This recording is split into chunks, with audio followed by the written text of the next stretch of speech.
Hi friends, welcome to యుక్తి kitchen. నేను మీ శ్యామల. ఈరోజు మన యుక్తి కిచెన్లో ఇవాల్టి రెసిపీ వచ్చేసి చికెన్ కర్రీ.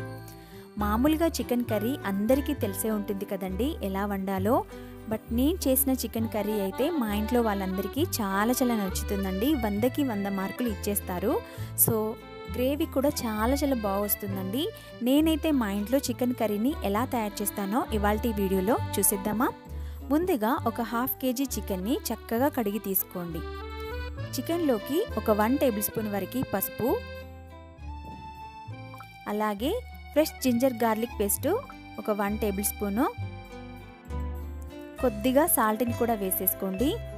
సాల్ట్ని యాడ్ చేసిన తర్వాత హాఫ్ కేజీకి మీరు మీ స్పైసీనెస్కి తగ్గట్టుగా రెడ్ చిల్లీ పౌడర్ని వేసేసుకోండి. నేనైతే ఒక 1 టేబుల్ స్పూన్ వరకు వేసేస్తున్నాను. ఇందులోనే ఒక 1 టేబుల్ స్పూన్ వరకు ఆయిల్ని కూడా వేసేసుకుందాం.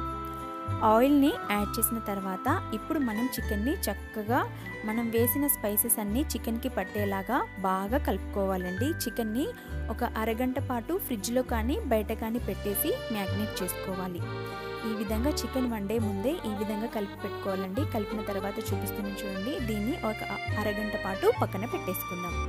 ఇప్పుడు ఒక మిక్సీ జార్ తీసుకొని అందులోకి 6 to 7 గ్రీన్ చిల్లీసు, అలాగే 6 to 7 వెల్లుల్లి రెబ్బలు, ఒక పెద్ద సైజున్న ఉల్లిపాయని తీసేసుకోండి గ్రేవీ కోసం.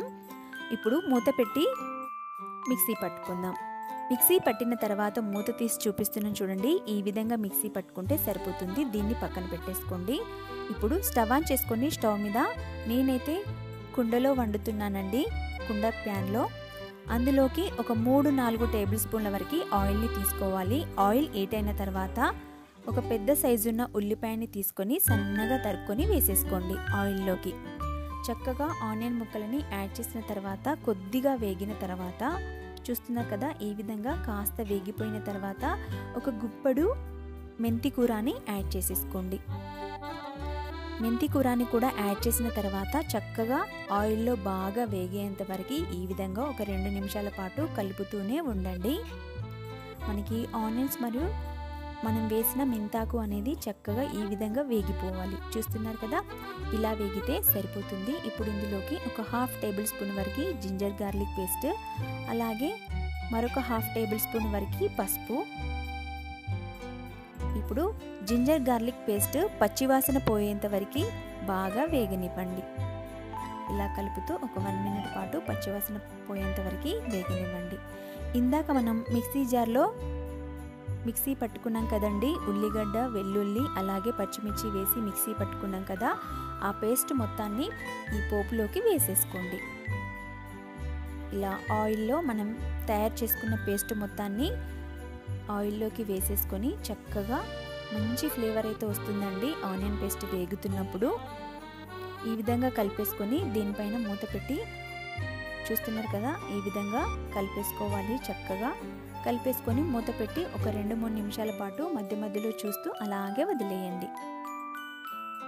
ఇలా 3 నిమిషాల తర్వాత చూడండి, చక్కగా మనకి ఉల్లిగడ్డ పేస్ట్ అనేది వేగిపోయింది కదండి. ఇలా చక్కగా వేగిపోయిన తర్వాత ఇందాక మనం మ్యాగ్నేట్ చేసి పెట్టుకున్న చికెన్ని ఇందులోకి వేసేసుకోండి. చికెన్ మొత్తాన్ని యాడ్ చేసిన తర్వాత అంతా కూడా చక్కగా కలిపేసుకోండి. చూస్తున్నారు కదా, ఈ విధంగా మొత్తం అంతా కలిసేలాగా కలిపేసుకోండి. చాలా బాగుంటుందండి. గ్రేవీ కూడా చాలా బాగుంటుంది. చపాతీలోకి కూడా తినొచ్చు, అంత టేస్టీగా ఉంటుంది. చూసారు కదా, ఈ విధంగా కలిపేసుకొని మూత పెట్టి చికెన్ని మనం చక్కగా మధ్యలో కలుపుతూ ఉండాలండి. 2-3 నిమిషాలకు ఒకసారి కలుపుతూ మూత తీస్తూ పెడుతూ ఉండాలి. మనకి మూత పెట్టి అలాగే వదిలేద్దాం. ఇప్పుడు మూత తీసి చూపిస్తున్నాను చూడండి. కొద్దిగా మనకి చికెన్లో నుంచి వాటర్ అనేది రిలీజ్ అవుతుంది చూడండి. మరొకసారి అంతా కూడా కలిపేసుకుందాం. ఇలా చక్కగా కలిపేసుకొని మరొకసారి మూత పెట్టేసుకుందాం. ఇలా మధ్యలో కలుపుతూనే ఉండాలి. చికెన్ని ఒక 60% అయితే ఉడికించుకుందాం. చూడండి, 60% ఉడికిన తర్వాత మనకి అందులో నుంచి వాటర్ రిలీజ్ అయిపోయి ఇలా గ్రేవీ లాగా వచ్చేస్తుంది కదా. ఇందులో నేను వాటర్ కూడా ఏం యాడ్ చేయట్లేదండి. గ్రేవీ కూడా దానంతట అదే వచ్చేస్తుంది. చూసారు కదా, చక్కగా మనకి చికెన్ అయితే 60 to 70% అయితే ఉడికిపోయిందండి. ఇప్పుడు ఇందులోకి ఒక టీ గ్లాస్ వరకే వాటర్ వేసేస్తున్నానండి. వాటర్ వేయొచ్చు, లేదంటే మీరు అలాగే కూడా చేసుకోవచ్చు. బట్ కాస్త చిక్కగా ఉంది కాబట్టి ఒక టీ గ్లాస్ వరకు అయితే వాటర్ని వేసేస్తున్నాను. చక్కగా కలిపేసుకొని మరొకసారి మూత పెట్టి పూర్తిగా చికెన్ ఉడికేంత వరకు ఉడికించుకుందాం. చూడండి, ఆల్మోస్ట్ మన చికెన్ అనేది ఉడికిపోయింది. అంతా కూడా ఒకసారి కలిపేసుకుందాం. ఈ విధంగా కలిపేసుకొని మూత పెట్టి మరొక 2-3 నిమిషాల పాటు అలాగే వదిలేద్దాం. 2 నిమిషాల తర్వాత మూత తీసి ఇప్పుడు ఇందులోకి ఒక 2 టేబుల్ స్పూన్ల వరకు ధనియా పౌడర్ని వేసేసుకోండి. ధనియా పౌడర్ని యాడ్ చేసిన తర్వాత ఒకసారి అంతా కూడా కలిపేసుకుందాం. ఇలా చక్కగా అంతా కలిసేలాగా కలుపుకున్న తర్వాత ఇప్పుడు మనం ఇందులోకి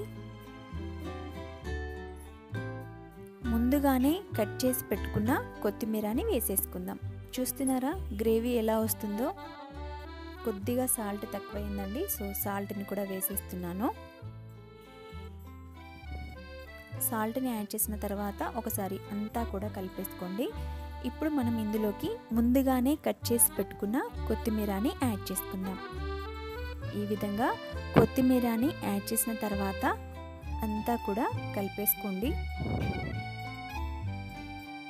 చూస్తున్నారు కదా, కలిపేసుకొని స్టవ్ ఆఫ్ చేసేసుకోండి. టేస్టీ మంచి గ్రేవీతో చికెన్ కర్రీ అయితే రెడీ అయిపోయిందండి. సింపుల్గా ప్రిపేర్ చేసుకోవచ్చు. నేనైతే మా ఇంట్లో అప్పుడప్పుడు ఇలాగే చేస్తానండి. చపాతీల్లోకి గ్రేవీ అయితే చాలా బాగుంటుంది, రైస్లోకి కూడా చాలా బాగుంటుంది. ఇంకెందుకు ఆలస్యం, మీరు కూడా ఒకసారి ట్రై చేసి మీకు ఎలా కుదిరిందో కామెంట్ సెక్షన్లో కామెంట్ చేయండి. మరిన్ని వీడియోల కోసం యుక్తి కిచెన్ని సబ్స్క్రైబ్ చేసేసుకోండి. అలాగే ఇవాల్టి వీడియో కనుక మీకు నచ్చినట్లయితే ప్లీజ్ లైక్ చేసి మీ ఫ్రెండ్స్కి కూడా షేర్ చేయండి. అలాగే రిలేటివ్స్ కూడా షేర్ చేసేసేయండి. Thank you for watching.